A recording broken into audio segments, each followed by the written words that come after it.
kapitullit A. Pjesën e dytë të këtij kapitulli do të flasim. Kjo pjesë e ligjëratës është për nevojat e përdoruesit dhe grupet e interesit. Pasqyrat financiare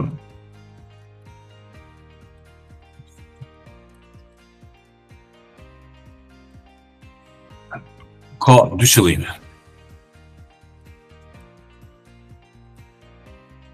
Qëllimi i parë është dhënia e informacioneve për palje të ndryshme.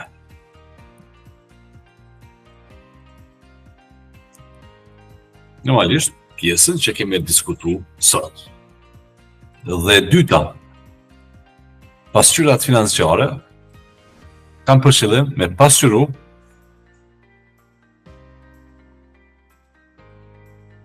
gjendjen e biznesit për publikun dhe ekonominë e vendit.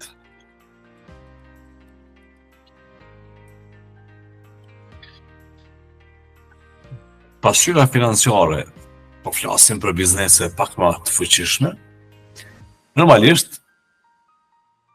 sa më e fuqishme dhe sa më madhe që është qarkullimi, në publik krijon një farë imazhi të mirë, jo goodwill, se shpesh e keq kuptojmë atë, po krijon një imazh të mirë që i mundson biznesit me pas reputacion në një shtet. Sa më i madh që është qarkullimi, normalisht ndikon edhe në ekonominë e vendit. Për me pas se sa është rrit ekonomia e vendit, këto informata merren prej pasqyrave financiare. Thotë, qëllimisht duhet kuptuar që pasqyrat financiare kanë këto qëllime. Me marrë informacione palët e interesit dhe për publiku dhe ekonominë e vendit. Të kontabilitetit dhe karakteristikave cilësore. Normalisht, karakteristikat cilësore dhe karakteristikat sasiore kanë disa karakteristika të posaçme. Këto karakteristika ndalen në disa forma, disa lloje që kemi ndalë për secilin prej tyre. Mirë po, ne duhet me pas qartë çka është një karakteristikë sasiore për dallim për një karakteristikë sasiore.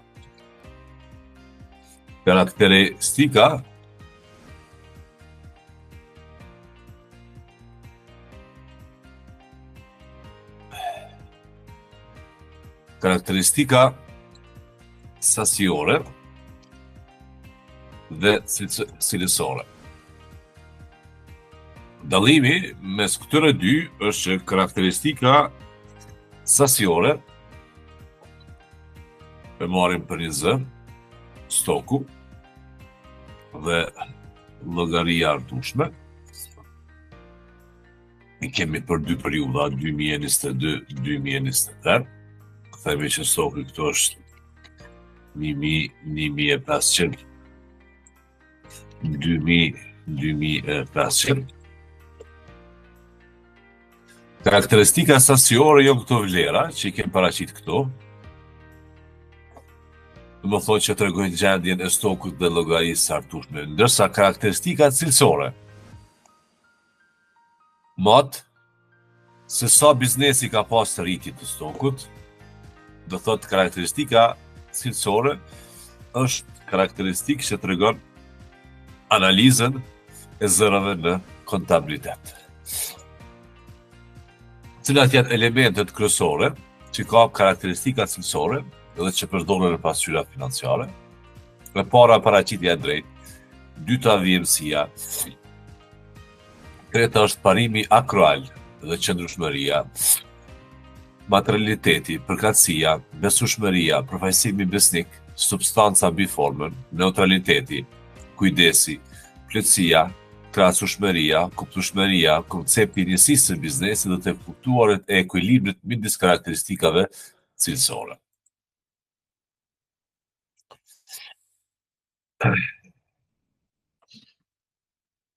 Normalisht, në pjesën e kapitullit duhet të kuptojmë te kapitulli karakteristikat cilësore që karakteristikat cilësore përdoren për gjitha pasqyrat financiare, do të thonë kanë karakterin e 5 pasqyra financiare që mësuam me ligjëratat më hershme, kur i kujtohet bazës së SNK-shit, standardit ndërkombëtar një.